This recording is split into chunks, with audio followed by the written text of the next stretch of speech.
今日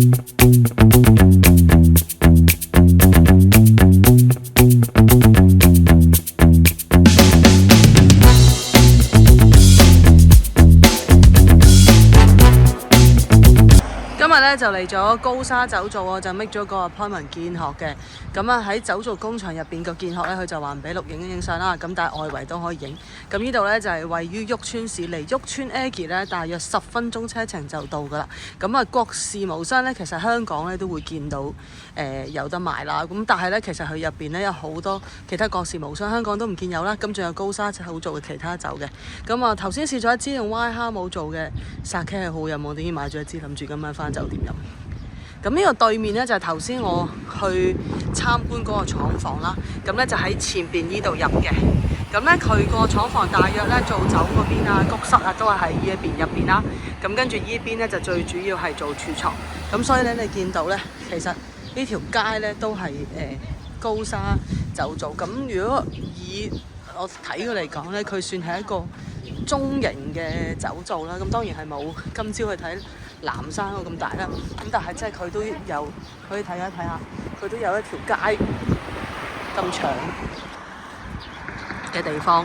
雖然酒造見學咧就唔可以拍片啦，咁但係影相都可以嘅。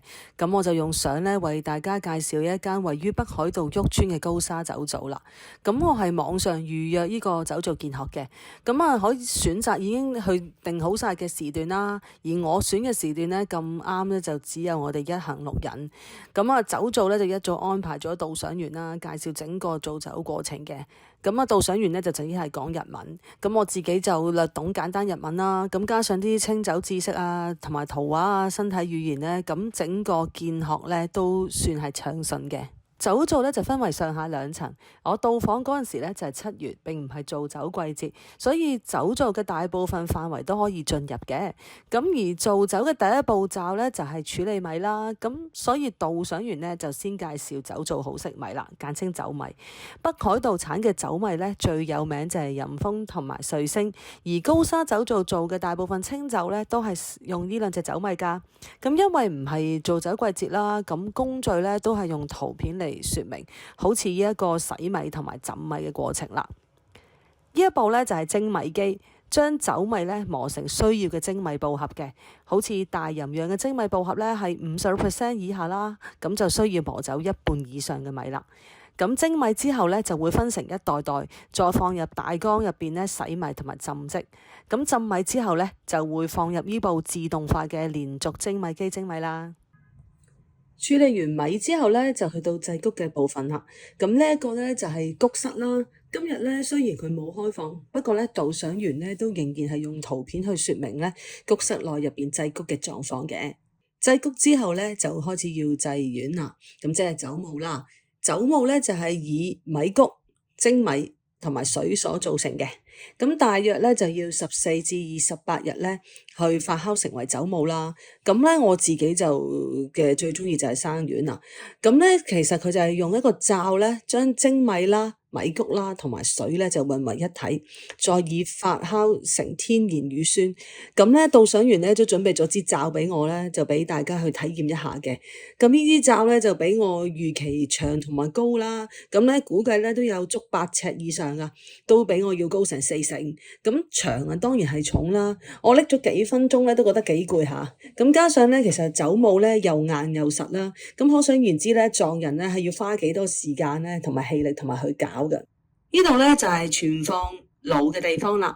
咁啊製造好酒母之後咧就用3階段試入，將酒母、精米、米穀同埋水放入大缸入邊。咁喺4日入邊咧就製成呢個爐啦，磨糯米。然後咧喺缸入邊咧就進行並行復發酵，約需30日度咧就完成發酵啦。咁雖然咧我到訪呢一日咧，旭川嘅日間氣溫都接近30度啦，其實就喺北海道係非常之熱嘅。咁但係喺個爐室入邊咧，即使係佢冇任何嘅冷氣、空氣調節咧，其實入邊都係涼浸浸噶。咁北海道咧就真係一個天然嘅大雪櫃嚟嘅。見學嚟到呢一度咧就完畢啦。雖然咧見學咧就並冇包括上槽同埋火入等程序啦，咁但係能夠親身到酒造參觀，加上導賞員嘅細心講解咧，見學都係有得着嘅。咁見學完畢咧，當然係翻去商店啦。咁商店咧入邊都有一啲影片嘅介紹啊，亦都有道具俾你拍攝啦。咁咧推介呢一個咧酒拍雪糕啊，佢有清新嘅米甜啦，好特別嘅。咁啊酒拍咧其實本身已經冇酒精噶啦，咁啊所以小朋友都可以食用嘅。